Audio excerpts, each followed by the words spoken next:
You're from Norway, right? Mostly Oslo or Oslo? Different. Different. And you're part of a tour group? Yeah. Just coming on. All right, so my name is Yoni Katz, and I'm your tour guide for today. But before we begin, we have a special treat. We have a distinguished teacher and rabbi with us, Rabbi Friedman.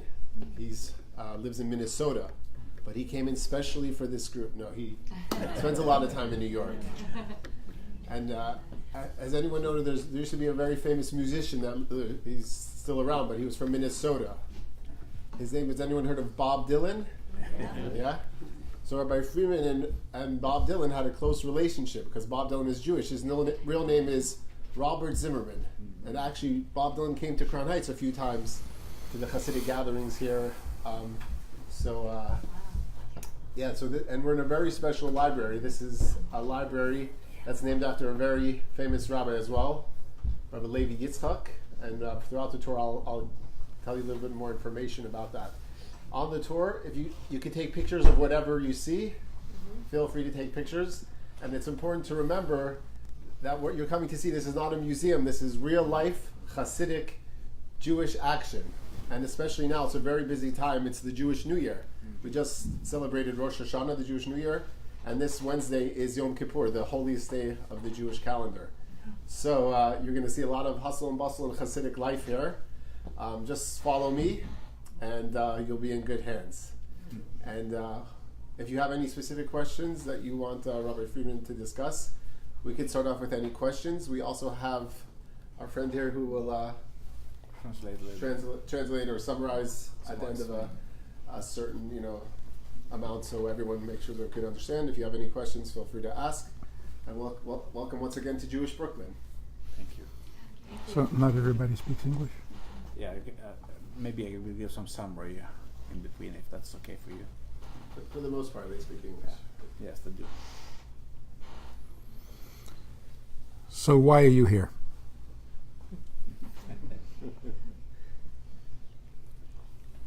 Just curious. About what? To learn. Yeah. Jewish faith and life, I think.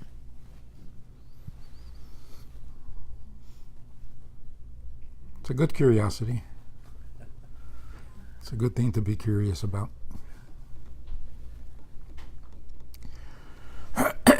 This is 3,330 years since we received the 10 Commandments at Mount Sinai.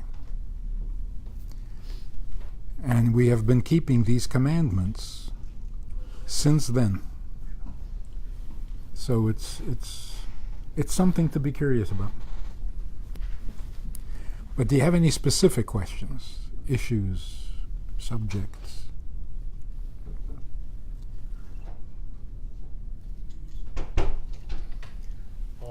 If I would ask, in what way does God reveal himself today? It's just to the core.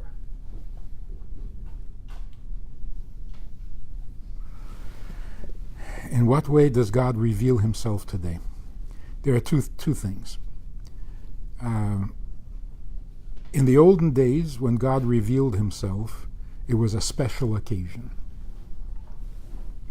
Because usually he was not revealed. So when we read about the miracles, we say, wow, that was special.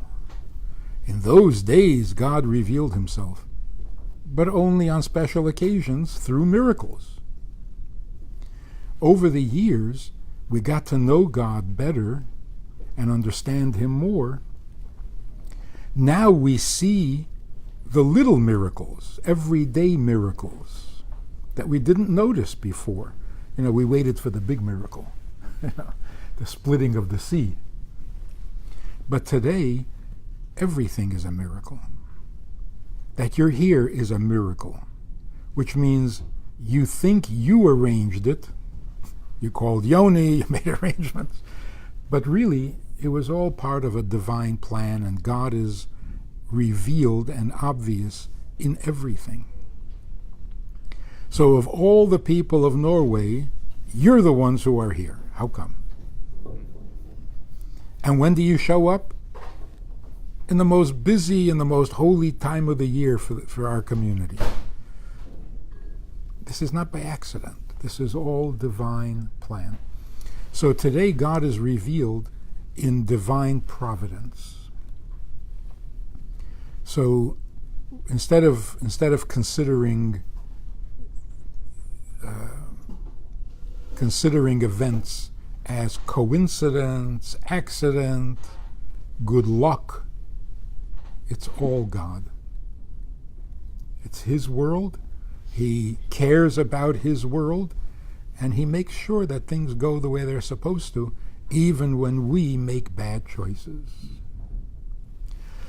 The other thing is, after 3,000 years of studying His laws, we know what He wants. We know how to do it. So we don't need miracles the way they used to in the ancient times to remind us that He exists and that He's God. So we're actually closer to God today than we were in those days.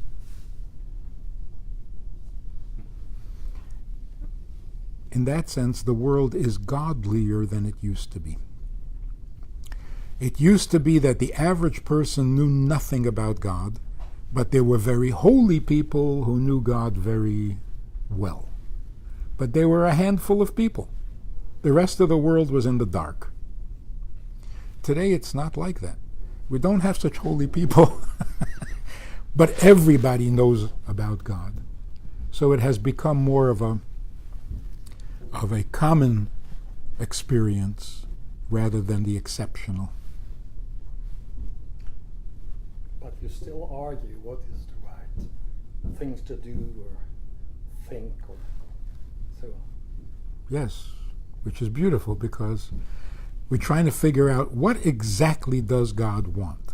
Does He want us to do it this way or this way? Does He want us to do it today or tomorrow? Before sunset or after sunset, So even debating what He wants is so beautiful. It's so alive. And that's why the details were not all given. Because if everything was written down, we wouldn't have to think. Brief summarize. Det han sier her er at Gud ga oss loven for 3300 år siden. Og spørsmålet var hvordan åpenbarer Gud seg for oss i dag? Og det Rabbi Friedman svarer her er at det at Gud har åpenbart seg i historien, det er egentlig unntak. Og det skjedde ved spesielle anledninger at Gud åpenbarte seg og kunngjorde sin vilje for oss. Men vi har fått overlevert alt det Gud vil at vi skal vite. Så vi trenger egentlig ikke flere mirakler, fordi alt er et mirakel egentlig. Det er ingenting som er tilfeldig. Gud har kontroll over sin verden. Og det at vi er her er heller ikke tilfeldig. Så vi trenger ikke på samme måte miraklene slik som Gud åpenbarte seg for gjennom det store mirakelet da han åpnet sjøen for oss, sier Friedman. Men samtidig så har ikke Gud gitt oss alle detaljer. Derfor er det også fortsatt mulighet til å diskutere og studere og stille spørsmål. Det var et kort sammendrag. Very good. Very good.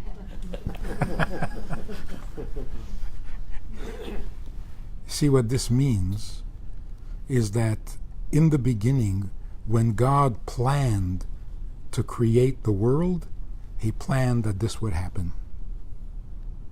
Here today, before America was even discovered, God planned that we would be here today, that I would be here and that you would be here, this library would be here, it would be the day before Yom Kippur. It was all planned. So there is a divine reason for us to be here today. That's pretty awesome. What do you think about the secular world in connection with that people that believe in God is not here by accident? What do you think about the secular? Well, we all have freedom of choice. Huh? We all have freedom of choice. So you think they also know that God exists, even if they say they don't believe in it? Yes. Really? Yeah. Right. I was talking to a student once, and he said, I don't believe in God. I said, I don't know what God is. He says, I don't either. I said, so what don't you believe in? If you don't know what God is, how can you not believe it? So even saying I don't believe means there is something to accept or reject. It's like I say, I don't like you. Well, then obviously I know you. I know you, and I can like you or not like you. I can be interested in you or not interested in you. So even the fact that there are people who don't want to believe in God means there's a God that you don't have to believe in.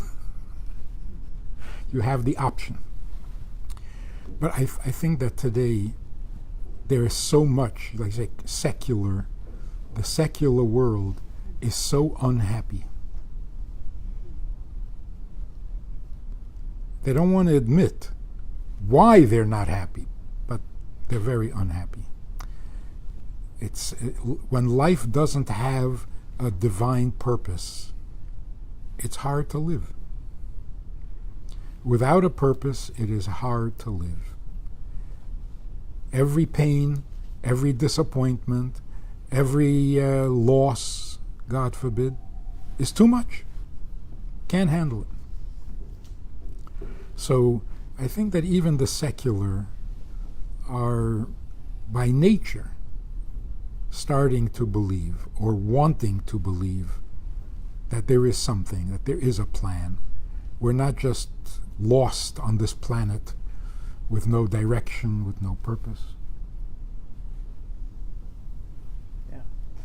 Altså det spørsmålet er jo hva med den sekulære verden som da sier at de ikke tror på Gud? Er de også en del av, kjenner de også Gud, eller del av Guds plan? Og det Rabbi Friedman understreker, at du kan jo ikke avvise og si at du ikke tror på Gud. Da sier du samtidig at du egentlig har en forhold til noe. Du tror på at det er en Gud, og hvis det ikke er en Gud, så kan du ikke avvise ham. Så det er jo en interessant tanke. Du må vite noe hva du avviser i det minste. Men samtidig legger Friedman vekt på det som vi gjerne kaller den naturlige åpenbaring. As Christians, we speak about the natural revelation that's created in all human beings, that we are created in the image of God. Altså at vi alle egentlig, det ligger i oss en lengsel etter å finne meningen i livet, finne the purpose of life. Og det vil alle ha, og derfor tror han også at det er en lengsel også i den sekulære verden etter å finne denne meningen og finne denne Gud.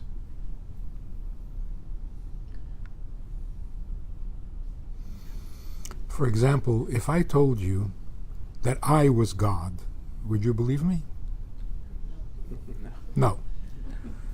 Why? Because you know something about God and I don't fit that description. So you can't say, I don't know anything about God. Yes, you do. At least you know that I'm not. That's also a little information, understanding. Right? So, what do we know about God? If we're talking about purpose, most people for a long time believe that the purpose is for me to accomplish something, to achieve something good for me, in this world or in heaven. But the purpose is that I should become special, that I should get some reward, that I should live forever, something about me. We're realizing that that's a mistake. It can't be that God created the world and it's all about me. If He created the world, then it's all about Him. Because He created the world before we existed. So when we do the right thing, when we're honest and when we're true and when we're kind, all the things that we're supposed to do, of course it helps us be better people. But it does something for the Creator. It means more to him than it does to us. That's why he created the world. Because he loves goodness and kindness. So when we do it, we should really be doing it for him. Because he's the creator. It's like most people say today, we need to fix the world. Our job is to fix the world, to make the world better. How did we get that job? Who hired us for that job? And do I need the whole world to get better? I don't even know the whole world. So who needs the world to get better? The creator of the world. He has a bigger interest and a bigger investment than we have. We're only going to be here a couple of years. But he is forever. So when we do the right thing, when we do a mitzvah, when we fulfill his commandments, we shouldn't do it for the reward that we're going to get. We should do it because that's what he created the world for. So it's more important to him than it is to us. And somehow we forgot about that. So here's the point. We're not serving God in order to get what we need. We serve God to give him what he needs. Because if he created the world, he obviously needs something. He didn't create the world for nothing. So instead of thinking about our own reward, instead of looking for God to help us, we have to serve him. So the question should always be, what does he need from me today? And if we can do what he needs, that's the best. What else can we ask for? So, just a quick little story. This little girl, 12-year-old girl, somehow decided that God was angry at her, and she was very depressed. And they went to psychiatrists, and they went to healers, and didn't get better. So her father asked me to talk to her. So I said to her, God is angry at you? She says, yeah. I said, I'm so jealous. She said, why? I said, because if you can get God angry, you must be very important. You're 12 years old. You can get God angry?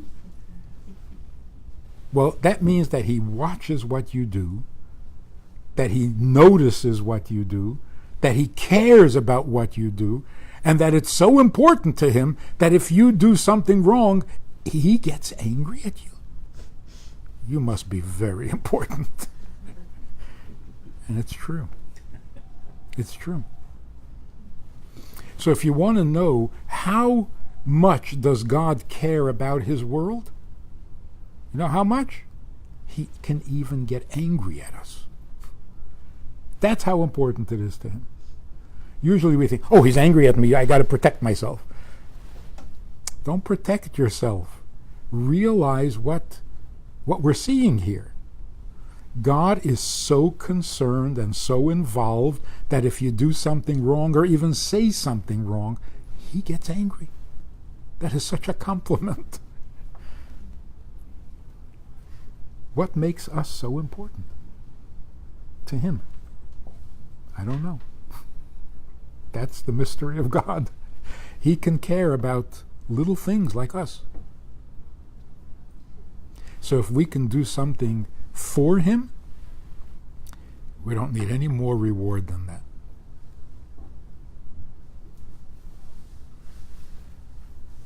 Poenget her altså at Gud skapte verden primært for sin egen skyld, og ikke for vår skyld. Og det viktigste derfor ikke hva vi gjør for hverandre, eller for verden. For vi her bare en kort stund, men hva vi kan gjøre for Gud. For verden Guds. Og derfor skal vi heller ikke søke etter egen belønning eller fortjeneste, Eller spørre hva kan vi gjøre for Gud? Jeg spør om Gud. Ja. Om Gud kan gråte for verden, for oss alle sammen har skapt. Ja. Is it possible that God is crying for the world that he has created? That was the question. Yes.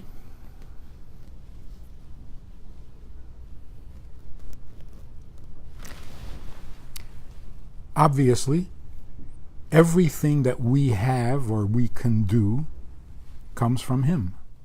So if we can cry, he certainly can cry. And if we are sensitive enough to cry, he is certainly sensitive. So we shouldn't think that he is less than human. That's ridiculous. So if we have a sensitivity, he has an infinite sensitivity.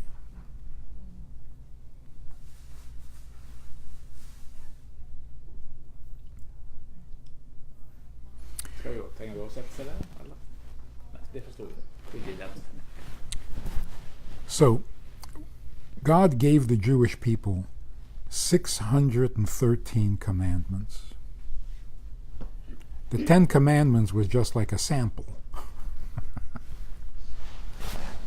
Like a salesman comes with his samples. 613. And every one of them is a pleasure, because it means that whatever God needs, he asks us to do. So every commandment is another compliment. You can do this for me, you can do this for me, you can do this for me. So every commandment is a reason for happiness.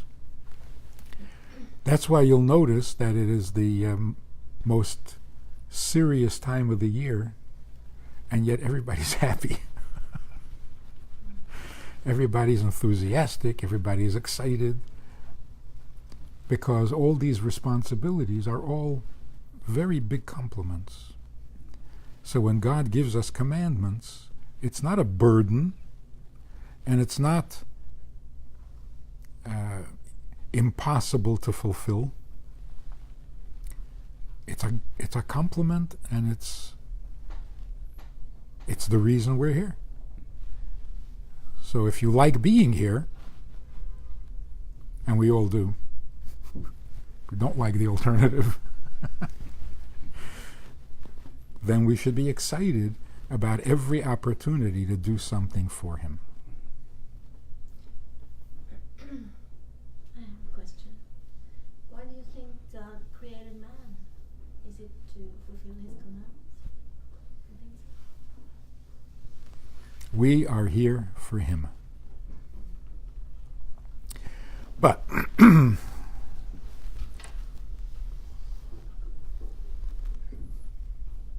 when God said to the angels, "Let us create man," the angels said, "No, why do you want to create people? They're no good. You have us. We're angels. Isn't that good enough?" And God said, "No. Angels are not good enough. I want human beings." Now, here's the amazing thing. When God gives us a commandment and we're doing something for him, what happens? Of course, the commandment gets done, which is good.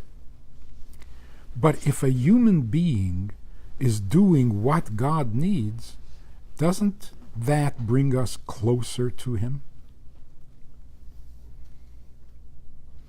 So when God creates a human being, we are such tiny, unimportant, insignificant little creatures, and sometimes we're annoying, and sometimes we're bad, and sometimes we're ugly. But when we do something that he needs, doesn't that make us the most precious thing to him? So if he gives us his commandments, he's telling us two things. Like, if I ask you to do me a favor, I'm actually telling you two things. First of all, I need a favor. I'm asking you to do something because it's important to me. But why am I asking you to do it? Especially if I'm God and I can do it myself. So why am I asking you to do it? Because in addition to needing this favor, I also want you in my life. So when God creates us to serve Him, it's not selfish. On the contrary, God is saying, I can do this myself, but I don't want to be by myself. I want you in my life. That's the compliment. So it's actually humility, not selfishness. That's very deep. Would you say He loves us? It's more than love. Love is easy. If you're cute and you're good, I love you. That you don't have to be God for that. If you're good and nice, and everybody's going to love you. Where's the godly part? It's not that He loves us. Sometimes He doesn't, because we're difficult to love.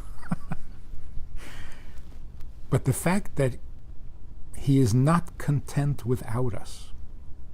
He's God. He's perfect. He's everything.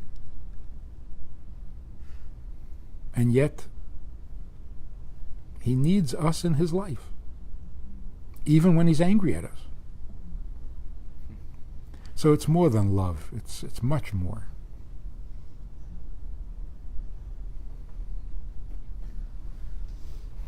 Ja, Gud er altså ufullstendig uten oss, på sett og vis. Altså, han trenger oss.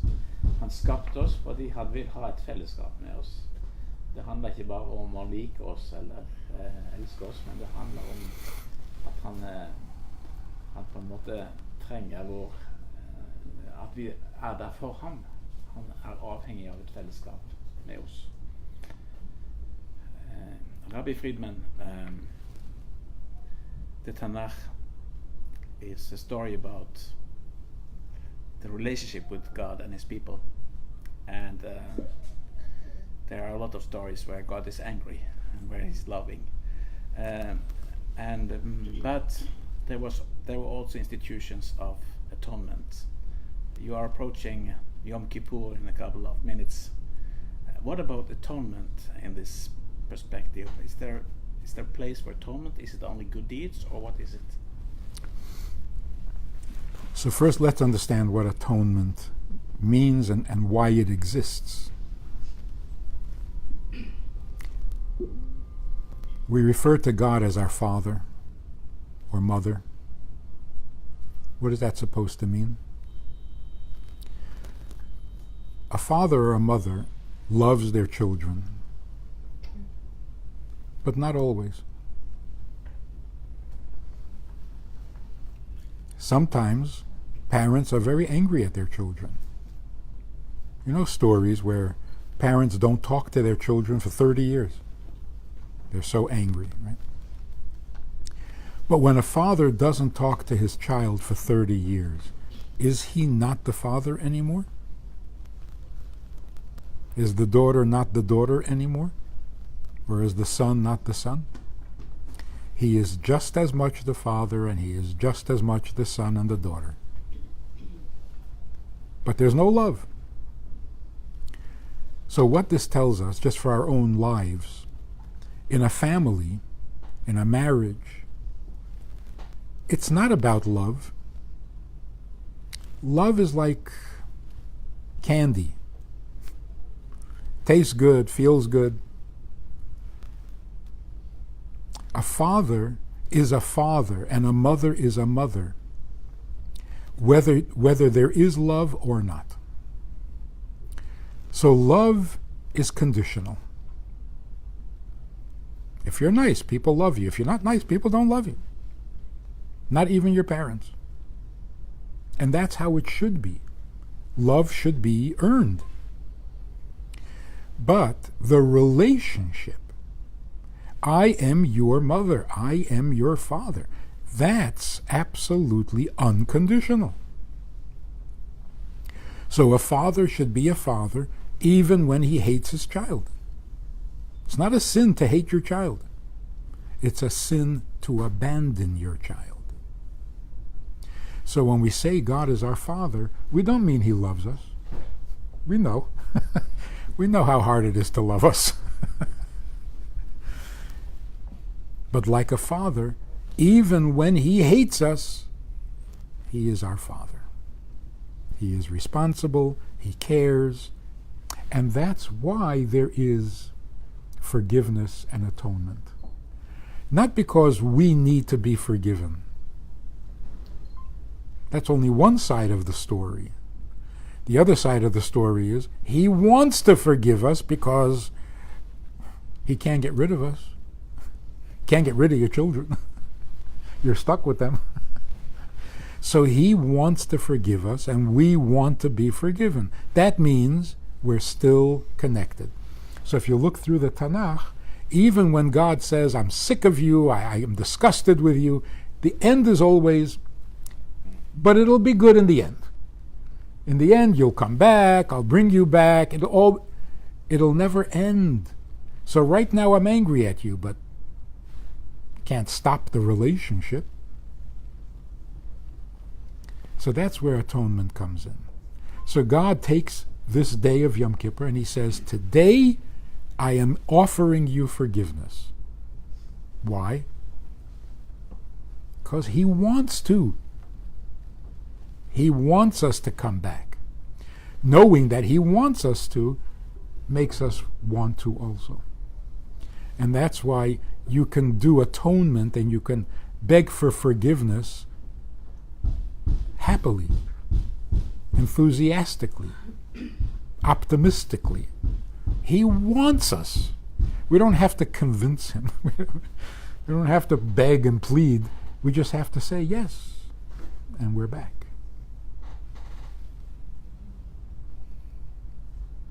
But in the Tanakh, it were people that were so disobedient, and that the earth opened up and they disappeared. And where did they go? And what was their So they were not forgiven. Why?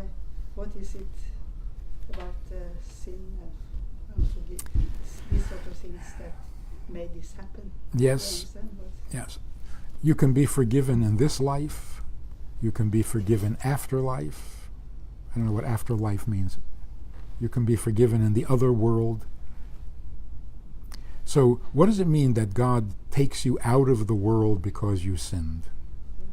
Either by swallowing up or whatever. It means you messed up so badly that you can't get back. So you have to start all over again.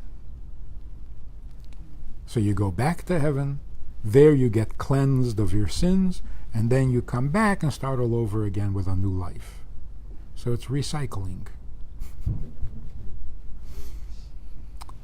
But also we have to recognize, in those days when God spoke to people, and you had Moses and you had the prophets and you had all these experiences of God's presence, and you couldn't behave yourself, that meant you were really, really corrupt. But today, when it's been so long since God gave us the commandments, 3,300 years, today if a person sins, it's not spiteful. He's not doing it against God. He doesn't know much about God. So it's a completely different kind of reality. And in God's judgment, He takes everything into consideration. So two people can do the same sin, and one deserves to die and the other one does not. Depends on the circumstances. That's called judgment. If everybody who sins dies, there's no judgment. It's like you put your finger in the electrical outlet, you're going to get shocked. There's no judgment. Judgment means sometimes yes, sometimes no. Depends on whether you were willful, whether you were spiteful, whether you were arrogant, whether you were ignorant, whether you were accidental. All these things have to be considered. Otherwise, there's no judgment. There's just automatic consequence. So today, there's no need for punishment because if we sin out of ignorance. And that's a serious consideration. So we can be a little more optimistic today. We have the opportunity to do everything right, even if until now we did everything wrong. And that's amazing. That's atonement. What would you say, we are here at Trondheim, so what would you say is the significance of the Lubavitcher movement compared to other Hasidic or Orthodox Jewish faith and practice?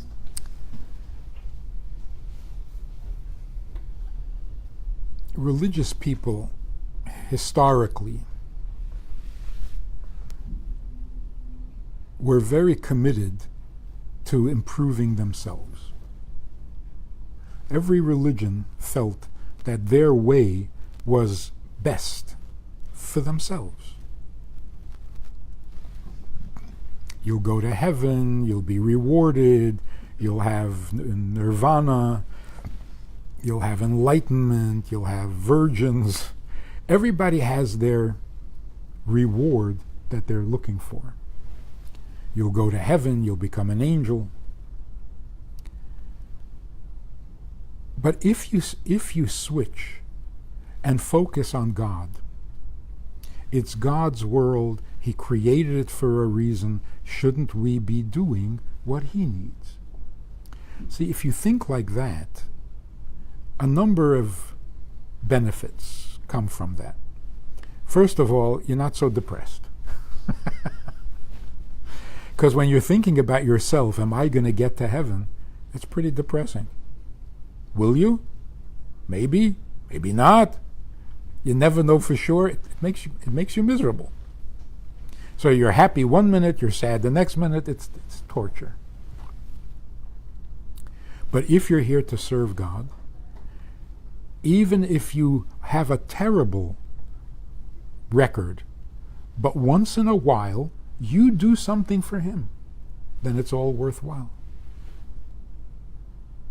The opportunity to do something for Him, even if the rest of the time I'm bad, that's amazing.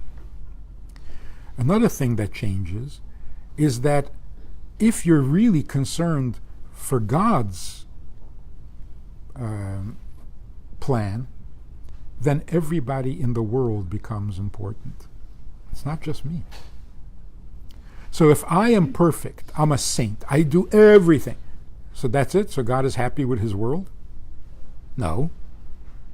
Because He wants everyone to be involved. So I can't be happy by the fact that I'm a saint, because that's not enough for God. So if I'm thinking only about myself, I'm happy. But we don't think about ourselves. We're here to serve Him. And if there is one human being anywhere in the world that does not recognize God, then God is not complete. And if He's not yet happy, then my goodness is not enough. So the community, the Lubavitch community, is very open. It's not just that we let you tour the neighborhood.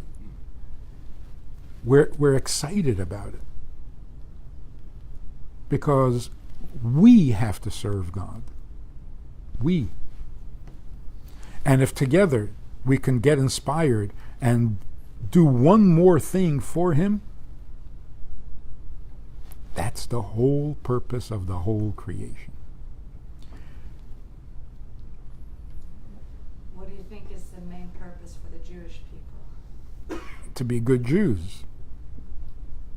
And the main purpose of human beings is to be good human beings. So why do you think God chose the Jewish people? It's like in every society, you have the priests, the witch doctors, somebody who is responsible for setting the example. So God chose the Jewish people. You be the example. Inspire the world. And for a long time, like maybe 2,000 years, we didn't really get a chance to inspire the world because everybody was out to kill us. So they weren't listening to our message, and we were terrified. We were afraid to say anything. So how did we serve as an example or as a model? By not quitting. The fact that the Jew didn't quit, despite all the anti-Semitism, despite all the tortures, despite all the discriminations, and all the suffering, never stopped being Jewish. That's a good example. But it's a painful example, and nobody wants to be like that. Nobody says, hey, I'd like to suffer like that too. No, nobody wants that. But today, for the last, I don't know how many years, something changed.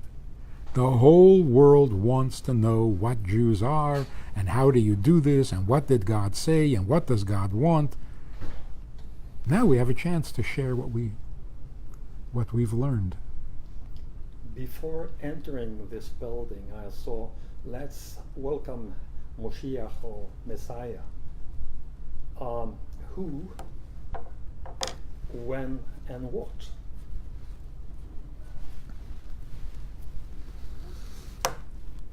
You want me to give out all the secrets? Yeah. God promised that in the end the world will be good. Through our efforts, through our experience, through the good times and the bad times, the world will become the way He wants it to be. And who will teach us? Who will guide us in this new way of living in a world that is good? A descendant of King David. Who that is exactly? He's not here yet, so I can't tell you. But that the time has come. The world is so small now, the communication, that whatever happens in one side of the world affects the other side of the world. It's an amazing time. And people are really tired of war and of sin and of crime. We can't take it anymore. Enough already.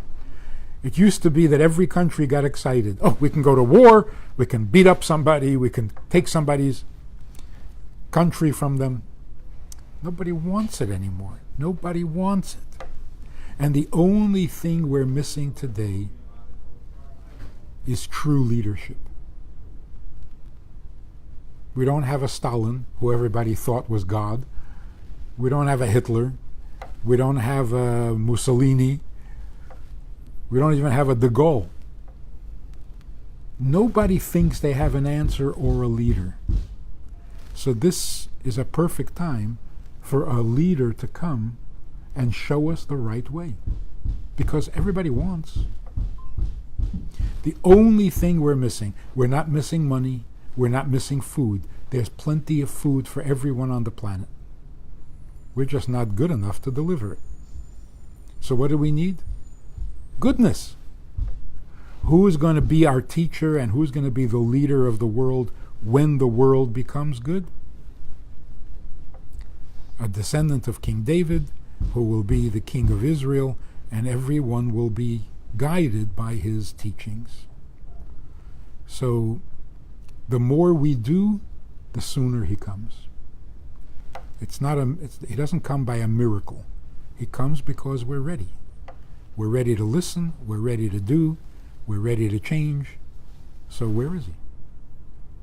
It's time.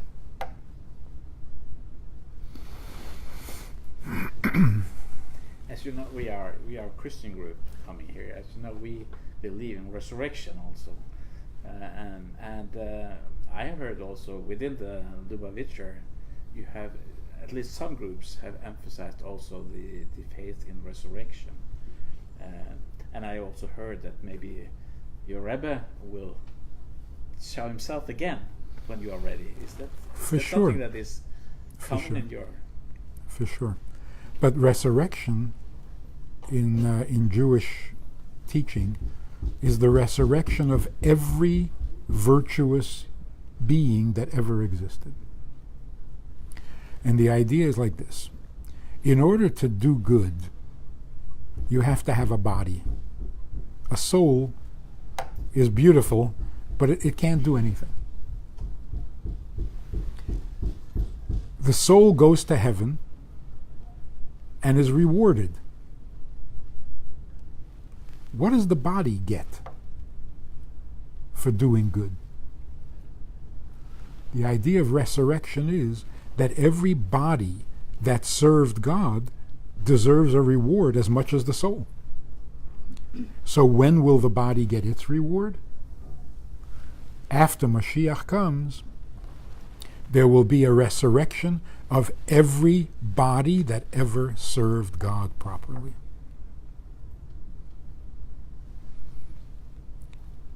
So it's going to be a crowded planet. Or a new planet. Huh? Or a new planet. But do you believe in the body, soul, and spirit also? Sort of sleep, or is this only body, soul? Because where does the spirit go? So I believe, perhaps in Christian faith, we believe in body, spirit, and soul, because it's yeah. Yeah. You can put it like this. The body is selfish. Yeah. The spirit is religious. Yeah. The soul is godly. But that's a unity. Do you believe that? Yeah. So what? So when a person is religious, it's still not godly. Because if he's religious for himself, for his own reward, then he is spiritual. That's spirit. Yeah. Godly means I am here for him. Not for my spiritual benefits. So there's the physical, which is the body. There's the spiritual, which is things of spirit. And then there's God. God is not spiritual. And he's not physical. He's God. So the body and the spirit need to serve him. And that's why religion itself has not always been good news. Religious people have been very evil. In fact, the worst evil is religious evil, because they also think they're right. So when you become religiously evil, you're really dangerous.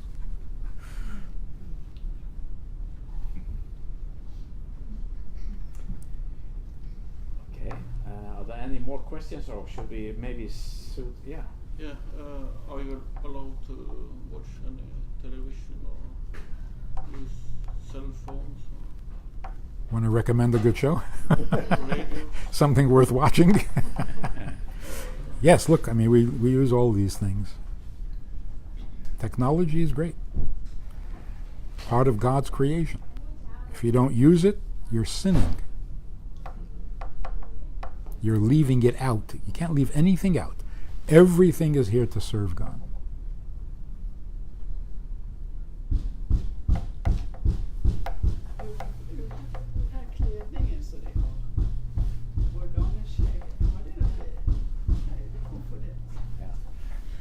She is asking about your bird and your clothing. I mean, we can see who are Jewish here, and we see that there are different ways of presenting yourself. with clothes and so on. Why is it so? He asks.